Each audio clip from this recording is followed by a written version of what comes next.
விஜய் அவர்கள் மாநாடு போட்டு கிட்டத்தட்ட 5 நாட்கள் கிட்ட ஆயிடுச்சு. ஆனா இன்று வரை அது ஒரு தலைப்புச் செய்தி மாரியே எல்லாரும் பேசிக்கிட்டே இருக்காங்க. தொடர்ந்து விஜய் ஒரு பேசு பொருளாவே இருந்துட்டு இருக்காருன்னு சொன்னீங்க இல்லையா? ஆக்சுவலா பேசு பொருளா வச்சுக்கிறாங்க விஜய். இப்ப பாத்தீங்கன்னா அந்த மாநாடு முடிஞ்சதுக்கு அப்புறம் நேத்து நைட்டு வரைக்கும் முக்கியமான தொலைக்காட்சிகள்ல டிவி டிபேட்ஸ்ல பிரைம் டைம்ல விஜய் பத்தி தான் டிஸ்கஸ் பண்றாங்க. இந்த தொலைக்காட்சிகள் முக்கியமான மக்கள் பிரச்சனை எதுவுமே டிஸ்கஸ் பண்ணல. இது ஏதோ எதர்ச்சியா நடக்கக்கூடிய விஷயம் கிடையாது இல்லையா? மக்கள் பிரச்சனையா பேசக்கூடாது அப்படின்றதுல ஊடகங்கள் தெளிவா இருக்காங்க. ஏன்னா மேல அதிகாரத்துல இருக்கவங்களுக்கு அது பிரச்சனையை ஏற்படுத்தும். விஜய்க்கு இருக்கக்கூடிய பெரிய சிக்கல்கள் என்னன்னா, விஜயோட ரசிகர்கள் ஒண்ணு கூடும்போது நிறைய டேமேஜை கிரியேட் பண்றாங்க. அவங்க டிசிப்ளின்டான ஒரு கூட்டம் கிடையாது. விஜய் பெரிய ஸ்டார், பயங்கர தாக்கத்தை ஏற்படுத்திடுவார் அப்படின்ற ஒரு பிம்பம் இருக்கு. ஆனா யதார்த்தமா நீங்க களத்துக்கு வரும்போது உங்க ரசிகர்கள் பண்ற விஷயங்கள்லாம் இருக்கு பாருங்க, அது உங்களுக்கு டேமேஜ் தான் ஏற்படுத்தும். விஜய் ரசிகர் ஒருத்தர் ரேம்ப்ல ஏற முயற்சி பண்ண, ஒருத்தர்ல நிறைய பேர் ஏற முயற்சி பண்றாங்க, பவுன்சர்ஸ்லாம் தூக்கி எறிகிறாங்க. இது காட்டக்கூடிய விஷயம் என்ன? முதல்ல மேல இருக்கவங்க உங்களை ஒரு பொருட்டா கூட மதிக்கல. விஜய் அவர்கள் பேப்பர்ல எழுதி வச்சு படிச்சாரு. திருப்பரங்குன்றத்துல விஜய், மதுரை தெற்குல விஜய், மேற்குல விஜய் அப்படின்னு சொன்ன அந்த விஷயம் கூட அவர் எழுதி வச்சு படிச்சதுதான் அப்படின்னு சொல்லிட்டு நிறைய ஸ்கிரீன்ஷாட்ல வேற ரிலீஸ் ஆகி மாதிரி போயிட்டு இருக்கு. அவர் பாட்டுக்கு சும்மா மேலோட்டமா ஒரு 10 இஷ்யூஸ் அடுக்குறாரு, அடிக்கிட்டு அவர் போயிட்டாரு. அவரால் ஒரு இஷ்யூ கூட டீப்பா பேச முடியாதுன்றது நம்ம எல்லாருக்குமே தெரியும். அவரு பேரை சொல்றதுக்கே அவரு பேப்பரை பார்த்து தான் படிக்கிறாரு. ஸோ அப்ப நீட்டை பத்தி நீங்க ஒரு 10 நிமிஷம் பேசுங்கன்னா கண்டிப்பா அவரால் பேச முடியாது. திமுகவுக்கு விஜயால எந்த பிரயோஜனமும் கிடையாது. திமுக எதிர்ப்பு, ஸ்டாலின் அங்கிள் இந்த மாதிரிலாம் சிறுபுலத்தனமா விஜய் பேசினாலும் உண்மையான பாதிப்பு விஜயால யாருக்கு வரும்னு பார்த்தீங்கன்னா அதிமுகவுக்கு தான். இப்போ பிஜேபி ஏடிஎம்கே அலைன்ஸே ஒரு ஸ்ட்ராங்கான அலைன்ஸ் தான். இது ஒன்றும் வீக்கான அலைன்ஸ் கிடையாது. அதுக்கான நல்ல 2 பேர் மட்டுமே இருக்க முடியாதுங்க. டிஎம்கேவுக்கு ஏற்கனவே ஒரு வின்னிங் அலைன்ஸ் கையில் இருக்கு. அது இருந்ததுக்கு அப்புறமும் தேமுதிக கிட்ட நெருங்கணும்னு அவங்களுக்கு விருப்பம் இருக்கு. ராமதாஸ் அவர்களை உள்ள கொண்டு வரணுன்ற விருப்பம் இருக்கு. இதெல்லாம் அவங்க பண்றாங்கன்னா அது காட்டக்கூடிய விஷயம் என்ன? அவங்க ஏடிஎம்கே அலைன்ஸ் ஒரு த்ரெட்டா தானே பாக்குறாங்க. ஏடிஎம்கே அலைன்ஸ் ஒரு ஸ்ட்ராங்கான அலைன்ஸா தானே பாக்குறாங்க. விஜயகாந்த் அவர்களுக்கு வலு சேர்க்கக்கூடிய எந்த விஷயத்தையும் பண்ணது கிடையாது. அவர் உயிரோடு இருக்கிற வரைக்கும் நீங்க அவரை கண்டுபிடித்ததே கிடையாது. இப்ப திடீர்னு நீங்க அரசியலுக்கு வந்ததுக்கு அப்புறம் உங்களுக்கு விஜயகாந்த் தேவைப்படுறாரு. விஜயகாந்த் அப்படின்ற அந்த பேர் மட்டும் எனக்கு வேணும். எலெக்ஷன்ல நான் ஸ்கோர் பண்றதுக்கு இந்த நேமை மட்டும் நான் யூஸ் பண்ணிப்பேன். எம்ஜிஆர்ன்ற அந்த நேமை மட்டும் யூஸ் பண்ணிப்பேன். அண்ணான்ற நேமை மட்டும் யூஸ் பண்ணிப்பேன். பெரியார்ன்ற நேமை மட்டும் யூஸ் பண்ணிப்பேன். இதெல்லாம் எதுக்காக? என்னோட சுயநலத்துக்காக.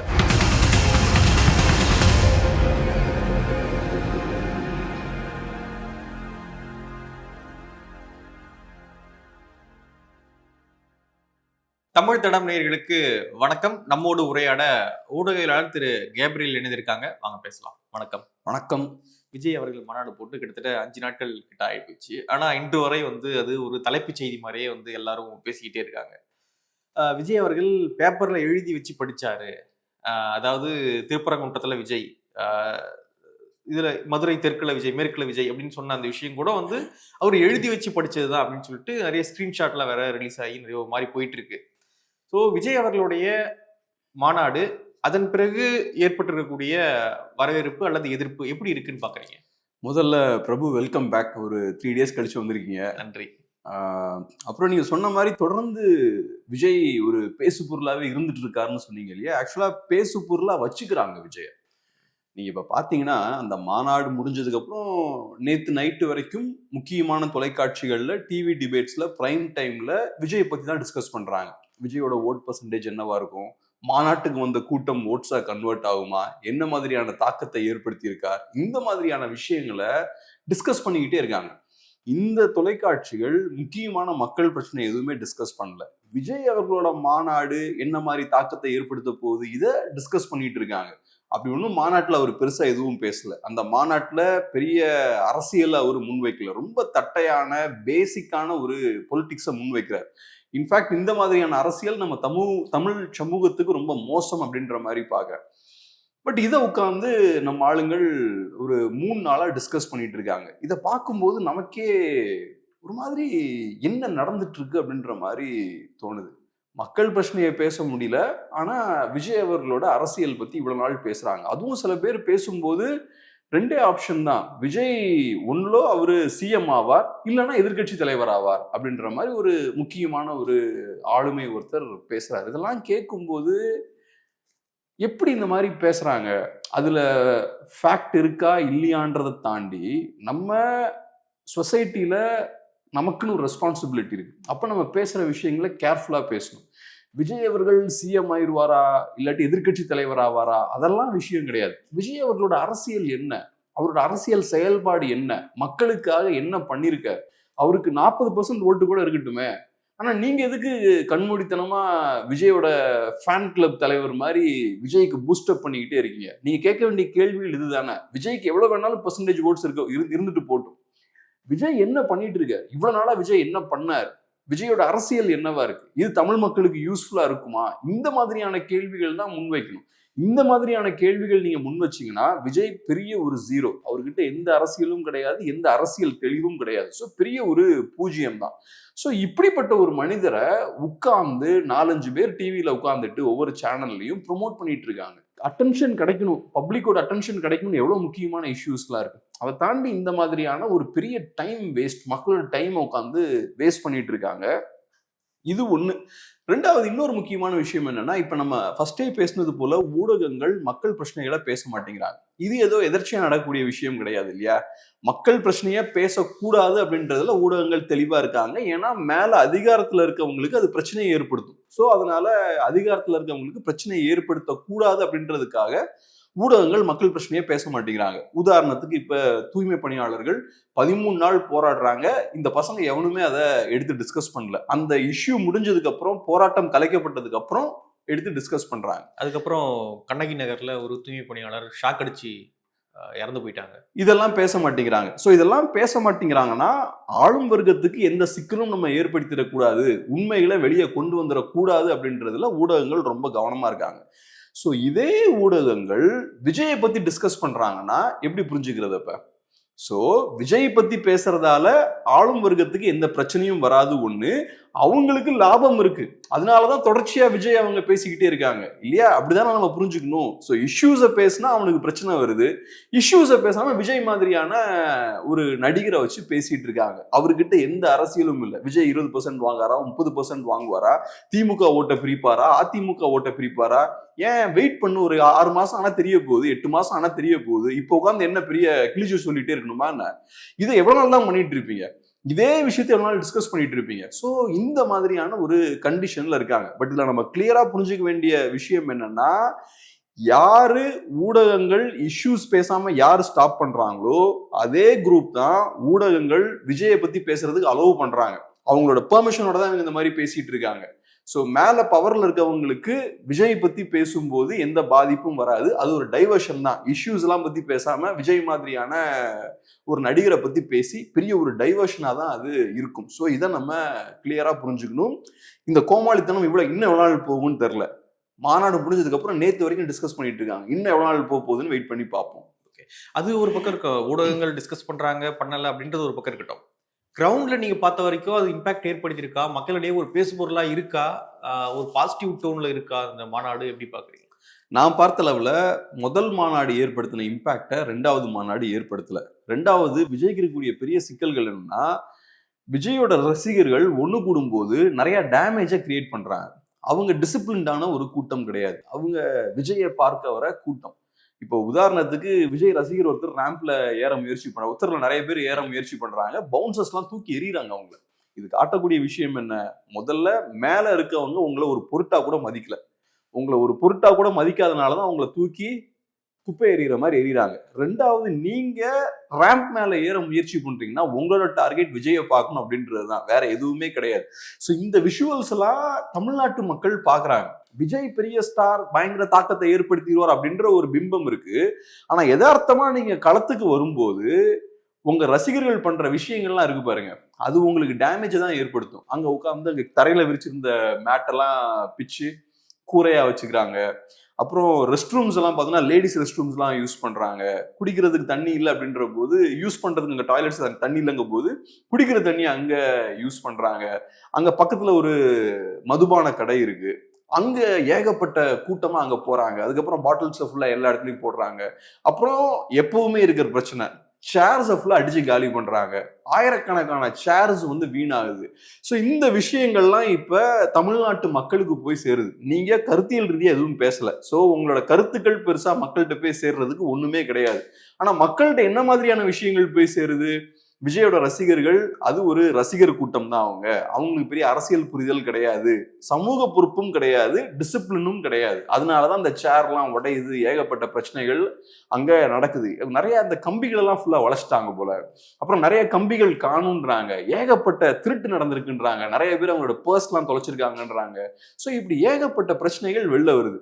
ஸோ அப்ப டிபேட் ஆகுறது எதெல்லாம் டிபேட் ஆகுது?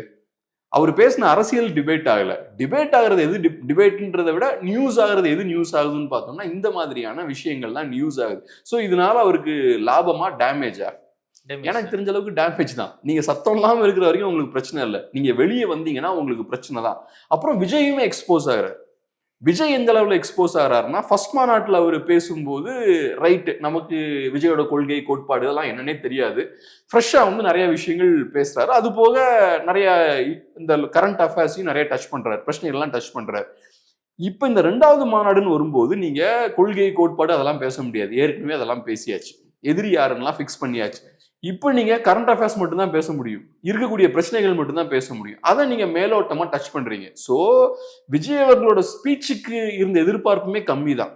அந்த எதிர்பார்ப்பையும் அவர் சரியா பூர்த்தி பண்ணல. அவர் பாட்டுக்கு சும்மா மேலோட்டமா ஒரு 10 இஷ்யூஸ் அடுக்குறாரு, அடிக்கிட்டு அவர் போயிட்டாரு. அவரால் ஒரு இஷ்யூ கூட டீப்பா பேச முடியாதுன்றது நம்ம எல்லாருக்குமே தெரியும். ஏன்னா நீங்க சொன்ன மாதிரி அவரு பேரை படிக்கிறதுக்கே, அவரு பேரை சொல்றதுக்கே அவரு பேப்பரை பார்த்து தான் படிக்கிறார். ஸோ அப்ப நீட்டை பத்தி நீங்க ஒரு 10 நிமிஷம் பேசுங்கன்னா கண்டிப்பா அவரால் பேச முடியாது.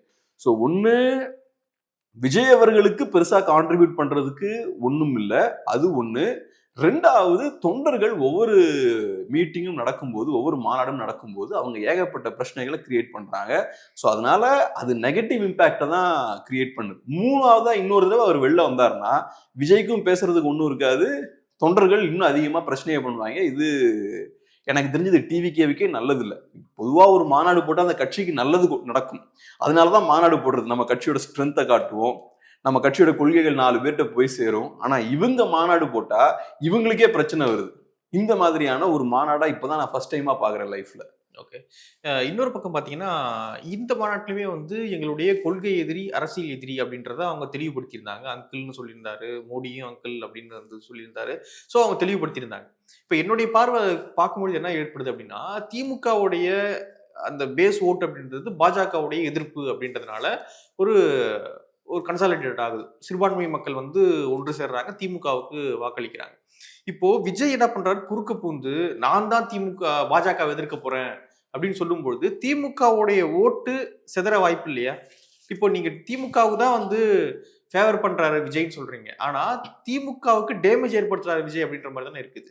நான் 100% சொல்றேன், விஜய் அவர்களோட பொலிட்டிக்ஸ் வந்து பிரைமரிலி திமுக எதிர்ப்பு தான்.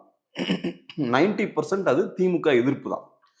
ஆனா தமிழ்நாட்டு அரசியலை பொறுத்தளவுல இங்க இருக்கிற எல்லாருமே ஏதோ ஒரு வகையில பாஜக எதிர்ப்பு அப்படின்ற விஷயத்த கையில் எடுத்துப்பாங்க. இல்ல பாஜகவும் எங்களுக்கும் தொடர்பு கிடையாது அப்படின்ற விஷயத்தை எஸ்டாப்ளிஷ் பண்ணுவாங்க. அந்த அளவுல லைட்டா பாஜகவையும் அவர் டச் பண்றாரு. விஜய் என்னதான் அவர் பாஜக எதிர்ப்பை கையில எடுத்தாலும் திமுகவுக்கு எந்த பாதிப்பும் ஏற்படாது. அதுக்கான காரணம் என்னன்னா, பாஜக எதிர்ப்புன்னு வரும்போது அந்த அரசியலை திமுக ஸ்ட்ராங்கா கையில வச்சிருக்காங்க. திமுக இந்தியா அலையன்ஸ்ல இருக்காங்க, காங்கிரஸோட கூட்டணியில இருக்காங்க. நேஷனல் லெவல்ல பாஜகவை வீழ்த்தணும்னா காங்கிரஸ் பார்ட்டியால தான் முடியும். அந்த காங்கிரஸ் பார்ட்டியோட திமுக கூட்டணியில இருக்காங்க. ஸோ இந்தியா அலையன்ஸ்ல திமுக இருக்காங்க. அதனால மைனாரிட்டிஸ் எடுத்துக்கிட்டீங்கன்னா, நீங்க என்னதான் குட்டிக்கரணம் அடித்தாலும் மைனாரிட்டிஸ் திமுகவுக்கு தான் ஓட் போடுவாங்க. ஏன்னா அவங்கள பொறுத்தளவுல பாஜகவை வீழ்த்தணும்னா இந்தியா அலையன்ஸுக்கு தான் ஓட் போடணும் அப்படின்றது அவங்களோட லாஜிக். அதே போல பாஜக எதிர்ப்பாளர்கள் அப்படின்றவங்கள ஜென்ரலா எடுத்துக்கிட்டாலும் அவங்களுக்கும் இந்த விஷயம் புரியும். நம்ம பாஜகவை வீழ்த்தணும்னா டெஃபினட்டா நம்ம திமுக காங்கிரஸ் அலையன்ஸுக்கு தான் ஓட்டு போடணும். ஏன்னா நேஷனல் லெவல்ல அவங்க தான் பாஜகவை எதிர்க்கிறாங்க அப்படின்ற விஷயம் தெரியும். ஸோ அதனால டெஃபினட்டா விஜய் அவர்களோட பாஜக எதிர்ப்பு திமுகவுக்கு எந்த பாதிப்பையுமே ஏற்படாது. அந்த பாஜக எதிர்ப்பு அப்படின்ற அந்த அரசியலை ரொம்ப ஸ்ட்ராங்கா அவங்க கையில வச்சிருக்காங்க. 2வது, நீங்க கேர்ஃபுல்லா கவனிச்சீங்கன்னா விஜய் ரொம்ப கேர்ஃபுல்லா இருக்காரு. திமுகவுக்கு டேமேஜ் ஏற்படுத்திடக்கூடாதுன்றதுல ரொம்ப கேர்ஃபுல்லா இருக்காரு. அவரு பெரியாரோட பேரன் அப்படின்ற மாதிரி ஒரு இன்ட்ரோ பாட்டுல பேசுறாங்க, சோசியல் ஜஸ்டிஸ் பத்தி பேசுறாரு, பெண்ணியம் பேசுறாரு. இது எல்லாமே திமுகவோட கோர் ஐடியாலஜிஸ் இல்ல, அட்லீஸ்ட் அவங்க அப்படிதான் சொல்லிக்கிறாங்க. திமுகவோட அடித்தளம்னா இதுதான். அதை எதையுமே அவர் டச் பண்ணல. இன்ஃபேக்ட் அதுக்கு வலுதான் சேர்க்கிறார். அவரு திமுக அரசியல் ரீதியா திமுகவை அப்போஸ் பண்றாரே தவிர திமுகவோட இந்த ஃபவுண்டேஷன்ஸும் போல ஃபண்டமெண்டல்ஸும் போல அதை அவர் டச் பண்ணவே இல்லை. ஸோ ஐடியாலஜிக்கலா அவர் திமுகவை எங்கேயுமே டச் பண்ணல. இன்ஃபேக்ட் இந்த மீட்டிங்கை பார்க்கும்போது அவர் தன்னை ஒரு திராவிட கட்சி தலைவராக தான் அவர் தன்னை ப்ரொஜெக்ட் பண்ணிக்கிறார். ஸோ இது ரொம்ப முக்கியமான ஒரு பாயிண்ட். திமுகவுக்கு டேமேஜ் ஏற்படுத்திடக்கூடாது. பட் திமுக எதிர்ப்பு அவரோட முக்கியமான அரசியலா வைக்கிறார். திமுக எதிர்ப்பை முன்வைக்கும் போது அது அதிமுகவோட அரசியல். அப்படியே அதிமுகவோட பொலிட்டிக்ஸை அவர் கையில் எடுக்கிறார். அதிமுகவோட பொலிட்டிக்ஸை கையில் எடுக்கும் போது அப்படியே எம்ஜிஆரையும் கைக்குள்ள எடுத்துக்கிறாரு, அப்படியே ஜெயலலிதா அவர்களையும் கையில் எடுத்துக்கிறாரு. ஸோ அப்ப அதிமுக அவர் சொல்ற விஷயம் என்னன்னா, நான் திமுக எதிர்க்கிறேன், அது போக எம்ஜிஆரையும் நான் கையில வச்சிருக்கேன், ஸோ நீங்க என்கிட்டயே வந்துடலாம், அதிமுக உங்களுக்கு என்னெல்லாம் ஆஃபர் பண்ணுதோ அதெல்லாம் நான் ஆஃபர் பண்றேன் அப்படின்ற மாதிரி அதிமுக இடத்துல தன்னை ப்ரொஜெக்ட் பண்ணிக்கிறார்.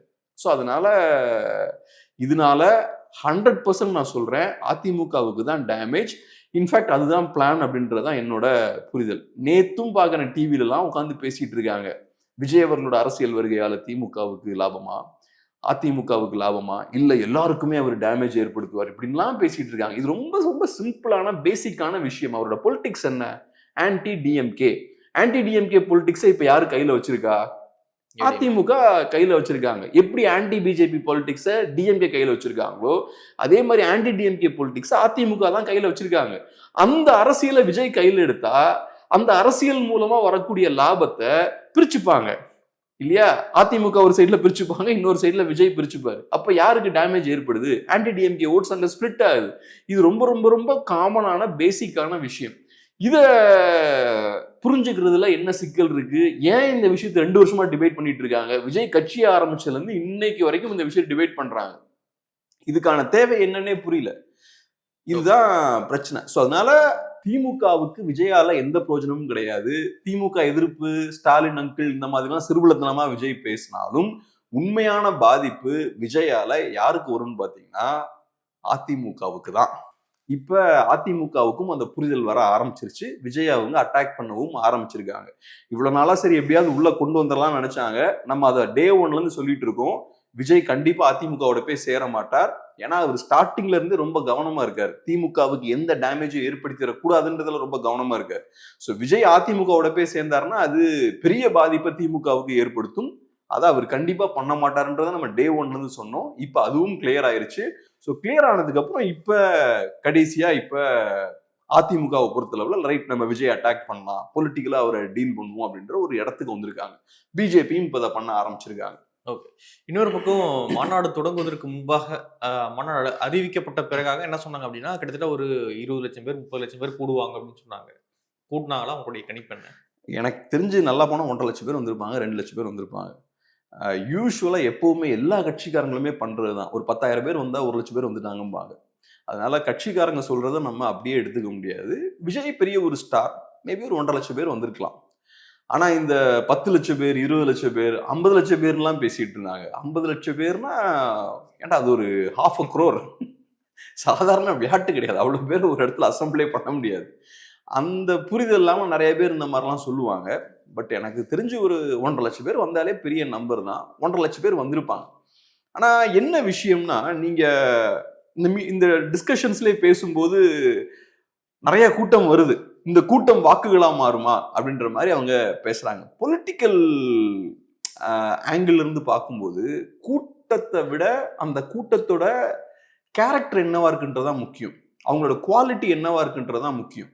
நல்லா குவாலிட்டியான ஒரு 1000 பேர் இருக்காங்கன்னு வச்சுப்போமே, அவன் ஒரு 1,00,000 பேர் ஏற்படுத்தக்கூடிய தாக்கத்தை அவன் ஏற்படுத்திடுவான். அரசியல்ன்றது அதுதான்.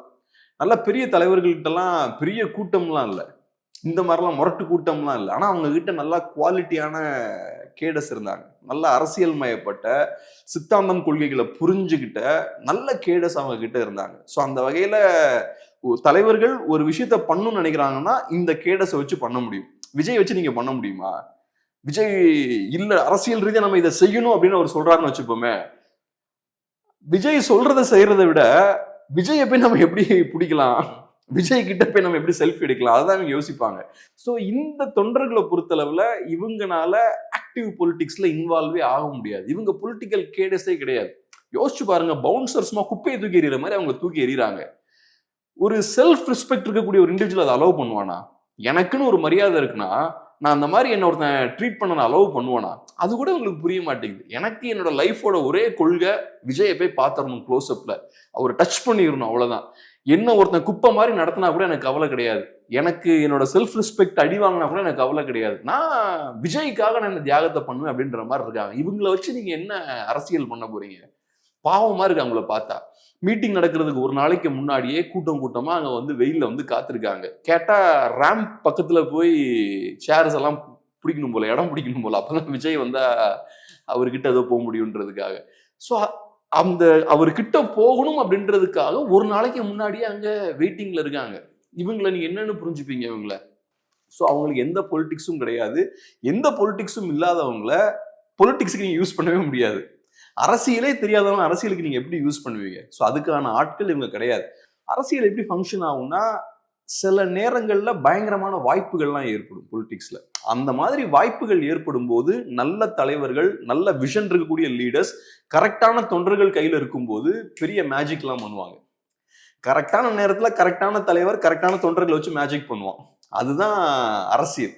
பெரிய பெரிய புரட்சிகளா இருக்கலாம், பெரிய பெரிய அரசியல் மாற்றங்கள்லாம் அப்படிதான் நடக்கும். இந்த மாதிரி பெரிய 2 லட்சம் பேரை வச்சு மாநாடு போட்டவங்க எல்லாம் கிடையாது அவங்க. ஆனா கரெக்டான ஆளுங்க கையில இருக்கும்போது நச்சு நச்சுன்னு அடிப்பாங்க. ஆனா இங்க அதுக்கான சாத்தியமே கிடையாது. ஃபர்ஸ்ட் எலெக்ஷனோட எனக்கு தெரிஞ்சு விஜயோட கெப்பாசிட்டி என்னன்னு தெரிஞ்சிடும். இப்போ உட்காந்து பேசிட்டு இருக்காங்க இந்த மாதிரி விஜய் அவரு அவரு சிஎம் ஆவார் இல்லைன்னா எதிர்கட்சி தலைவர் ஆவார்ன்ற அளவுக்கு பேசுறாங்க. அப்படி நிஜமாவே நீங்க நம்புறீங்கன்னா நீங்க உண்மையிலேயே கவலைப்பட வேண்டியது என்னன்னா, நம்ம தமிழ்நாடு இப்படி இருக்குன்னு தான் நீங்க கவலைப்படணும்.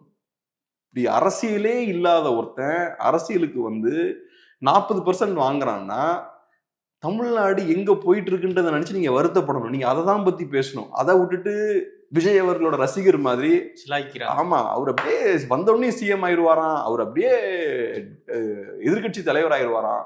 அதை நீங்க ஏன் அந்த மாதிரி கேம்பெயின் பண்றீங்க? நீங்க என்ன அவரோட ரசிகரா? நீங்க எல்லாம் ஜேர்னலிஸ்டுகள், நீங்க எல்லாம் முக்கியமான அறிவுஜீவிகள்.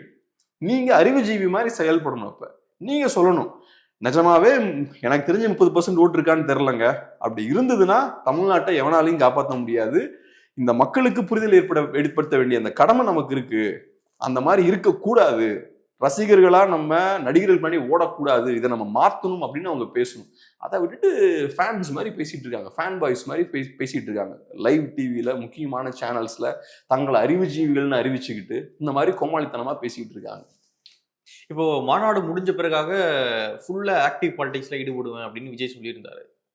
ஈடுபடுவாரா? எப்படி பாக்குறீங்க? நான் சொல்றது, விஜயை பொறுத்தளவுல இன்ஆக்டிவா இருக்கிறது அவருக்கு நல்லது. அவர் ஆக்டிவ் ஆனார்னா அவருக்கு நல்லது இல்லை. அவர் வெளியே வந்து பேசுறது, அவர் இந்த மாதிரி மாநாடு நடத்துறது, இந்த மாநாடு வெளியே வரல அப்படின்னாலதான் கேள்வி கேட்கறோம். கண்டிப்பா கேள்வி கேட்பாங்க. ஆனா நீங்க வெளியே வந்தீங்கன்னா கோமாளித்தனம் பண்றீங்க. இந்த மாநாடு நான் கேட்கிறேன், 100,000 கோடி செலவழிச்சிருப்பாங்களே அந்த மாநாட்டுக்கு. அதுக்கான ரிசல்ட்டை இம்பாக்ட் அந்த மாநாடு ஏற்படுத்திருக்குன்னு நினைக்கிறீங்களா? அந்த மாநாடு ஏற்படுத்தின இம்பாக்ட்னா என்ன? பைப்ல தண்ணி வரல, இந்த மாதிரியான பிரச்சனைகளை அவங்க பேசிட்டு இருக்காங்க. அடிதடி அங்க நடந்திருக்கு, அங்க அதே மாதிரி உயிரிழப்பு நடந்திருக்கு. இதெல்லாம் தான் அங்க பேசுறாங்க. இந்த மாநாடு அரசியல் ரீதியா ஏற்படுத்தின தாக்கம் என்ன? ஒன்னே ஒண்ணுதான், விஜய்க்கு கூட்டம் இருக்கு அப்படின்றத அவர் ப்ரூவ் பண்ணிருக்காரு. அதாவது மாநாடு நடத்தி நீங்க ப்ரூவ் பண்ணணும் அவசியமே இல்லை. எனக்கு தெரியுமே உங்களுக்கு கூட்டம் இருக்குன்னு. தமிழ்நாட்டில் இருக்க 6 கோடி பேருக்கும் தெரியும் விஜய்க்கு பெரிய மாஸ் ஃபாலோவிங் இருக்குன்னு. அதுக்கு எதுக்கு நீங்க இவ்வளவு செலவழிக்கிறீங்க? நீங்க ஒவ்வொரு தடவையும் இந்த மாதிரி வெளியே வந்து ஏதாவது பண்ணும்போது லாங் ரன்ல உங்களுக்கு டேமேஜ் தான் ஏற்படுத்தும். ஸோ அதனால விஜய் நாளைக்கு ஆக்டிவ் ஆயிட்டாருன்னே வச்சுப்போம். என்ன மாதிரியான ஆக்டிவிட்டியில் அவர் ஈடுபடுவார்னு நினைக்கிறீங்க? மேபி வெளில வந்து போராட்டத்தில் ஒன்று கலந்துக்கலாம், இல்லைனா இபிஎஸ் அவர்களை போல ஒரு கேம்பெயின் அவர் போகலாம். கேம்பெயின்லாம் போனார்னா அவர் பேசிக்கிட்டே இருக்க வேண்டியிருக்கும், நிறைய விஷயங்கள் பேச வேண்டியிருக்கும். நிறைய விஷயங்கள் பேச பேச இன்னும் அதிகமாக தான் அவர் எக்ஸ்போஸ் ஆவார். மேபி ஒரு போராட்ட களத்துக்கு போய், இப்போ உதாரணத்துக்கு தூய்மை பணியாளர்கள் போராடினாங்க, அந்த மாதிரியான ஒரு போராட்ட களம் இருக்குன்னா அங்க போய் ஒரு அட்டெண்டன்ஸை போட்டு வரலாம். இந்த மாதிரி விஷயங்கள் பண்ணலாம். அதை தாண்டி அவர் பொலிட்டிக்கலா ஆக்ஷன்லாம் எடுக்கிறாருன்னா சிக்கல் தான் அவருக்கு கண்டினியூஸா பிரச்சாரம் பண்றது, பேசுறது, இந்த விஷயங்கள்லாம் வரும்போது நீங்க பேப்பரோடையே தான் போக வேண்டியிருக்கும். போக போக உங்களுக்கு நிறைய நெகட்டிவ் இம்பாக்டையும் அது ஏற்படுத்தும். அதனால எனக்கு தெரிஞ்ச ஒரு உடனே எல்லாம் ஆக்டிவ் ஆக மாட்டார். எலெக்ஷனுக்கு முன்னாடி மேபி ஒரு சின்ன ஒரு டைம் டியூரேஷன் அவர் ஆக்டிவா இருப்பார். எக்ஸாக்டா தெரியல. 3-4 monthsலாம் அவரால் கண்டினியூஸாலாம் கேம்பெயின் பண்ண முடியாது. மேபி ஒரு 2-3 வீக்ஸோ ஏதோ சில ஜெயலலிதா அவர்கள்லாம் பண்ணுவாங்கல்ல, பெரிய ஒரு ஸ்டேஜ் போட்டு சில பாயிண்ட்ஸ்ல மட்டும் பேசிட்டு போயிடுவாங்கல்ல, அந்த மாதிரி ஏதாவது ஒரு டிஃப்ரெண்டான ஒரு ஸ்ட்ராட்டஜி பண்ணுவார். இவர்னால இப்போ இபிஎஸ் பண்றாரு பாருங்க, அவரு ஒவ்வொரு ஊரா போய் அக்ரெசிவா கேம்பெயின் பண்றாருல, இதெல்லாம் கண்டிப்பா விஜயால பண்ண முடியாது, அதுக்கான வாய்ப்பே கிடையாது. ஓகே. இன்னொரு பக்கம் பார்த்தீங்கன்னா, விஜய் வந்து எம்ஜிஆர் கூட கம்பேர் பண்ணி பேசுற ஒரு வாடிக்கையானது இருக்கு. அவரே வந்து தன்னை எம்ஜிஆர் போல தான் அப்படின்னு நினைச்சுக்கிட்டு நிறைய விஷயங்கள் வந்து பேசுறாரு. இன்னொரு பக்கம் பார்த்தீங்கன்னா, இப்போ விஜயகாந்த் அவர்கள் கூட விஜய் அவர்களை கம்பேர் பண்ணக்கூடிய ஒரு வழக்கமானது இருக்கு. இத விஜய் அவர்களே தொடங்கி வைக்கிறாரு அந்த மாநாட்டுல.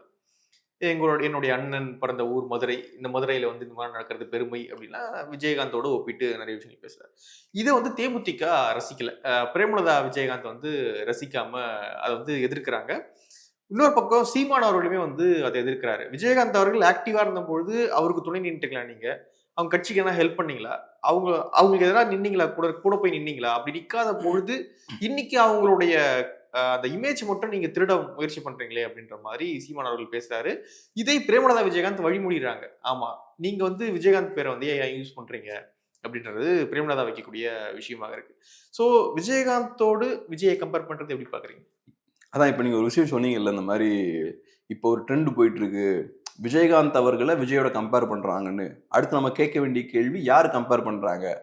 அதுவும் விஜயை தான் பண்றாரு. ஆமா, சோ யாரும் பெருசா பண்ணல, விஜயே பண்ணிக்கிறாங்க. விஜய் தான் அதை ஸ்டார்ட் பண்றாரு. விஜயகாந்த் அவர்களை பத்தி அவரு பேசுறாரு. சோ இப்ப டிவிக்கு பொறுத்தளவுல இந்த மாதிரி ஏகப்பட்ட லீடர்களை அப்ராப்ரியேட் பண்றது, அபகரிக்கக்கூடிய வேலையை அவங்க பண்றாங்க. அண்ணா, எம்ஜிஆர், அப்புறம் இப்ப விஜயகாந்த், அது போக வேற நிறைய வரலாற்று முக்கியத்துவம் வாய்ந்த லீடர்ஸ் நிறைய பேரை உள்வாங்குற இந்த விஷயங்கள் பண்றாங்க. இப்ப கொள்கை ரீதியா உங்களுக்கு சில விஷயங்கள்ல பிடிப்பு இருக்குன்னு வச்சுப்போம். அப்ப நீங்க அந்த தலைவர்களை கொண்டாடுறதுல தப்பே கிடையாது, யாரும் உங்களை தப்பே சொல்ல மாட்டாங்க. நான் ஒரு மிகப்பெரிய மார்க்சிஸ்ட், அந்த வகையில நான் மார்க்ஸை பெருசா கொண்டாடுறேன், பெருசா லெனினை கொண்டாடுறேன், இங்க நம்ம ஐயா நல்லக்கண்ணு அவர்களும் நம்ம கொண்டாடுறோம் அப்படின்னா யாருமே உங்களை கேள்வி கேட்க மாட்டாங்க. ஏன்னா நீங்க கொள்கை சித்தாந்தம் இந்த பிடிப்பெல்லாம் உங்களுக்கு இருக்கு, தாராளமா நீங்க யூஸ் பண்ணலாம். ஆனா விஜய் அவர்கள் அதை கையில் எடுக்கும் போது ஏன் விமர்சனம் வருதுன்னா, சீமான் அவர்கள் சொன்னது போல நீங்க சுயநலத்தின் பேர்ல நீங்க அதை பண்றீங்க. நீங்க விஜயகாந்த் அவர்களுக்கு வலு சேர்க்கக்கூடிய எந்த விஷயத்தையும் பண்ணது கிடையாது. அவர் உயிரோடு இருக்கிற வரைக்கும் நீங்க அவரை கண்டுகிட்டதே கிடையாது. இப்ப திடீர்னு நீங்க அரசியலுக்கு வந்ததுக்கு அப்புறம் உங்களுக்கு விஜயகாந்த் தேவைப்படுறாரு. சோ விஜயகாந்துக்காக நீங்க எதுவும் செய்யல, விஜயகாந்தோட கட்சிக்காக எதுவும் செய்யல, அவர் முன்னெடுத்த அரசியலையும் நீங்க பெருசா முன்னெடுக்கல, அந்த டைரக்ஷன்ல நீங்க எதுவும் பண்ணல. இது எதுவுமே பண்ணாம விஜயகாந்த் அப்படின்ற அந்த அந்த பேர் மட்டும் எனக்கு வேணும், எலெக்ஷன்ல நான் ஸ்கோர் பண்றதுக்கு அந்த நேமை மட்டும் நான் யூஸ் பண்ணிப்பேன், எம்ஜிஆர்ன்ற அந்த நேமை மட்டும் யூஸ் பண்ணிப்பேன், அண்ணான்ற நேமை மட்டும் யூஸ் பண்ணிப்பேன், பெரியார்ன்ற நேமை மட்டும் யூஸ் பண்ணிப்பேன். இதெல்லாம் எதுக்காக? என்னோட சுயநலத்துக்காக. எனக்கு எலெக்ஷன்ல ஜெயிக்கணும். ஸோ நான் எலெக்ஷன்ல ஜெயிக்கணும்னா இந்த மாதிரி எல்லா நேம்ஸும் யூஸ் பண்ணிப்பேன். மார்க்கெட்ல யாரெல்லாம் ஃபேமஸா இருக்காங்களோ அவங்களோட பேர் எல்லாத்தையும் யூஸ் பண்ணிப்பேன். சினிமாக்காரங்க ஸ்டைல்லையே அவரு பண்றாரு. எல்லா ஐடியாலஜியும் எல்லா லீடர்ஸையும் தூக்கி பாக்கெட்ல போட முயற்சி பண்றாரு. அப்படி போடும்போது கண்டிப்பா எதிர்வினை வரதான் செய்யும். சீமான் அவர்கள் அதை பண்றாரு, பிரேமலதா விஜயகாந்தும் அதை ஆமோதிக்கிறாங்க. ஸோ அவங்களுக்கும் தெரியுது இந்த மாதிரி நம்மளோட ஐகானை இவர் யூஸ் பண்றாரு, அவரோட தேவைக்காக யூஸ் பண்றாருன்னு அவங்களுக்கு தெரியுது. ஸோ நியாயமான ஒரு விஷயம் தான். ரெண்டாவது, கம்பேரிசன் இருக்கு நீங்க சொல்றதுனால இன்னொரு பாயிண்ட்டும் கூட, விஜயும் விஜயகாந்தும் கம்பேரிசனே பண்ண முடியாது. ரெண்டு பேரும் டிஃப்ரெண்டான characters. Vijayakanth actual politician, practical politician, களத்துல இறங்கி அவர் அரசியல் பண்ணாரு.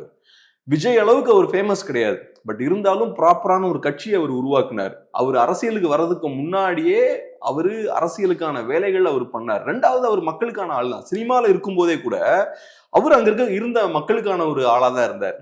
அங்க இருக்கக்கூடிய சின்ன சின்ன நடிகர்களா இருக்கலாம், கஷ்டப்படக்கூடிய நடிகர்களா இருக்கலாம், எல்லாருக்குமே அவரு பிடித்தமான ஒரு லீடரா இருந்தார். ஹெல்ப் பண்ணுவார், இந்த விஷயங்கள்லாம் பண்ணாரு. ஆமா. ஸோ அதெல்லாம் பண்ணணும்னாலே நீங்க அந்த ஆங்கிள் இருந்து நீங்க யோசிக்கிறீங்கன்னா அர்த்தம். இப்ப விஜய் அவர்கள் இன்ட்ரோவர்ட், ஸ்டார்டிங்ல இருந்தே அவரு தன்னை பத்தி மட்டுமே பார்த்து யோசிச்சு வளர்ந்த ஒரு தலைவர். இன்னைக்கும் பார்த்தோம்னா அவர் ப்ராப்பர் பொலிட்டீஷியனா இல்ல. விஜயகாந்த் வந்து அரசியலுக்குள்ள வந்ததுக்கு அப்புறம் ஃபுல் டைம் பொலிட்டீஷியனா இருந்தார். ஒரு பார்ட்டி ஸ்ட்ரக்சர் இருந்தது, ஆபீஸ்க்கு டெய்லி வருவார், அந்த பார்ட்டியை நிர்வாகம் பண்ணார் அவரு. அது ஒரு ஃபுல் டைம் ஜாப். எப்படி ஒரு பெரிய ஒரு நிறுவனத்தோட சிஇஓ எப்படி எல்லாத்தையும் ஆர்கனைஸ் பண்ணுமோ அதே மாதிரி விஜயகாந்த் அவர்கள் ஒவ்வொரு மாவட்டத்துல என்ன சிக்கல்கள் போகுது, இங்க இருக்கக்கூடிய ஆள் கரெக்டா பெர்ஃபார்ம் பண்றாரா, இந்த லீடர்கிட்ட சிக்கல் இருக்கா, வேற புது ஆளை உள்ள கொண்டு வரணுமா, இந்த மாதிரியான விஷயங்கள் எல்லாத்தையும் அவர் வாட்ச் பண்ணி நிர்வாகம் பண்ணார். ஆனா விஜய் என்ன பண்றாரு, விஜயோட கட்சியை பொறுத்தளவுல விஜய் அப்படின்ற இண்டிவிஜுவலை தாண்டி வேற யார் இருக்கா அந்த கட்சியில? 2-3 பேச்சாளர்கள் மட்டும் பேசிட்டு இருக்காங்க. செகண்டரி லெவல் லீடர்ஸே இல்லங்க, எதுவுமே இல்ல. விஜய் அவர்கள் மட்டும்தான், ஒன் மேன் ஷோ மட்டும்தான். சோ இப்படிப்பட்ட ஒரு கட்சி நடத்தக்கூடிய விஜய நீங்க விஜயகாந்தோட ஒப்பிடவே முடியாது. விஜயகாந்த் ஒரு ப்ராப்பர் பொலிட்டிஷியன். நான் அவரோட அரசியலை ஏத்துக்கல, அவரோட பொலிட்டிக்ஸ்ல நமக்கு உடன்பாடு கிடையாது. ஆனா விஜயகாந்த் ஒரு ப்ராப்பர் பொலிட்டிஷியன். அவர் full time politician, actual politician. அவர் விஜய் பொலிட்டிஷியனாவே நான் விஜயை பார்க்கல. விஜயும் சரி, கமல்ஹாசன் அவர்களும் சரி, ரஜினிகாந்தும் சரி, இவங்க 3 பேரும் டிஃப்ரெண்டான ஒரு கேட்டகரி. இவங்களை நான் பொலிட்டிஷியன்ஸா பார்க்கல. ரஜினி அப்கோர்ஸ் அரசியலுக்கே வரல, வருவேன்னு சொல்லிட்டு ஜம்ப் பண்ணி எஸ்கேப் ஆயிட்டார். இன்ஃபேக்ட் அது நல்ல முடிவு. கமலும் அதான் பண்ணிருக்கணும். கமல் சிஸ்டம் மாறும்போது நான் வரேன். ஆமா, ஃபர்ஸ்ட் சிஸ்டம் மாத்துறேன் அப்படின்னாரு, அப்புறம் சிஸ்டம் மாறட்டும் அதுக்கப்புறம் பாத்துக்கலாம் அப்படின்ட்டாரு. இன்ஃபேக்ட் அதுதான் கரெக்டான ஒரு விஷயம். இவங்க 3 பேருமே பேசிக்கலி பொலிட்டிக்கலான ஆட்களே கிடையாது.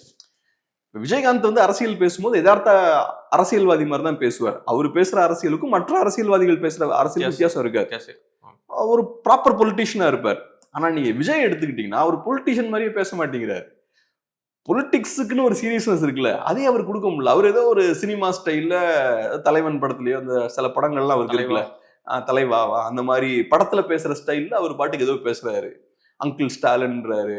ஸோ அவருக்கு ஒரு ப்ராப்பர் பொலிட்டிஷியனா இருக்கிறதுலே சிக்கல் இருக்கு. அதனால நான் இந்த 3 ஆக்டர்ஸையும் நான் பொலிட்டிஷியன்ஸாவே பார்க்கல. ஓகே, இப்போ இந்த எம்ஜிஆர், விஜயகாந்த், விஜய் இந்த வரிசை ஏற்றுக்கொள்ளும்படியா இல்லை? 100% இல்லை. எம்ஜிஆரும் ஃபுல் டைம் பொலிட்டிஷியன், சக்சஸ்ஃபுல்லான பொலிட்டிஷியன், மக்களை புரிஞ்சுக்கிட்ட பொலிட்டிஷியன். எனக்கு எல்லாருமே முதல்ல சக்சஸ்ஃபுல்லான பொலிட்டிஷியனா இருக்க முடியாது, இல்லை கொஞ்சம் கொஞ்சமா தானே வர முடியும். கொஞ்சம் கொஞ்சமா தான் வரணும். அதான் சொல்ல வரேன், நீ எதுவுமே பண்ணல, ஆனா நான் வந்து எம்ஜிஆர் மாதிரி ஆகணும், எனக்கு ரிசல்ட் மட்டும் எம்ஜிஆர் மாதிரி ஆகணும், 67 அப்படின்ற அந்த இயரை சொல்லி அந்த இயர்ல நடந்த அந்த மாற்றத்தை மட்டும் நான் ஏற்படுத்தணும் அப்படின்னு நீங்க சொல்றீங்க. அதுக்கு முன்னாடி அவங்க பண்ண ஒர்க்லாம் நீங்க பண்ணீங்களா?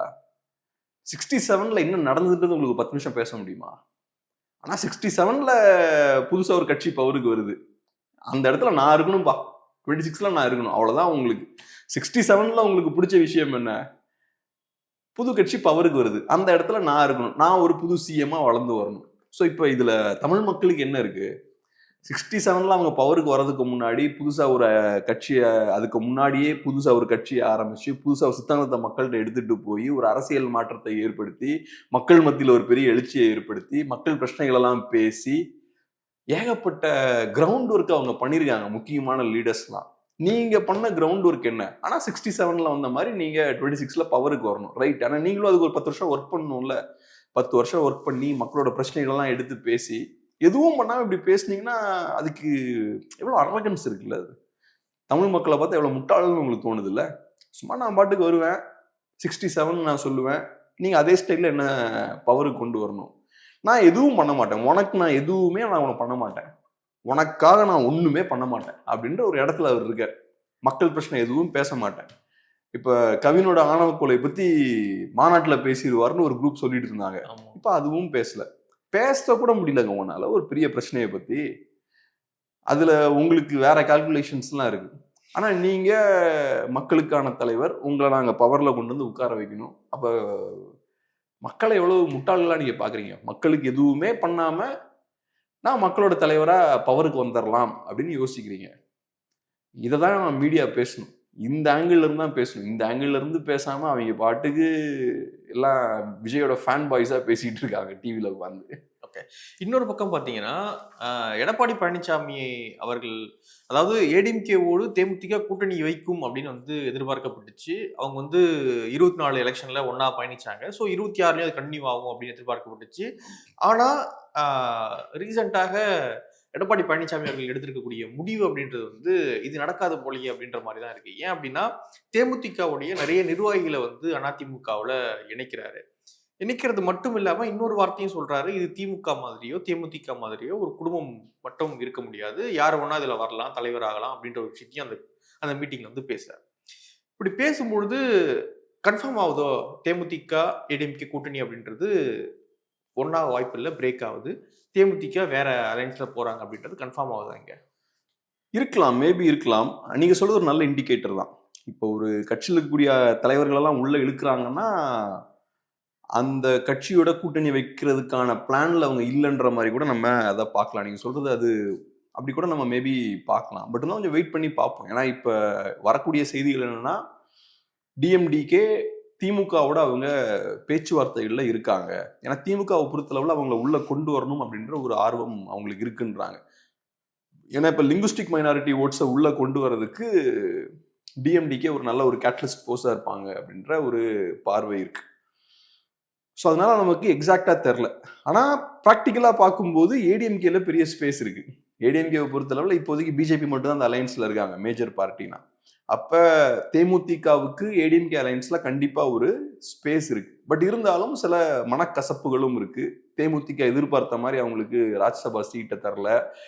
அது போக தேமுதிகவோட ட்ராக் ரெக்கார்ட் எடுத்து பார்த்தோம்னா அவங்க ரொம்ப ஹார்ட் நெகோசியேட்டர்ஸும் கூட. எப்பவுமே அவங்க பலத்தை மீறி அதிகமாக நெகோசியேட் பண்ணி சீட்ஸ் வாங்கக்கூடிய ஒரு கட்சியாகவும் இருந்திருக்காங்க.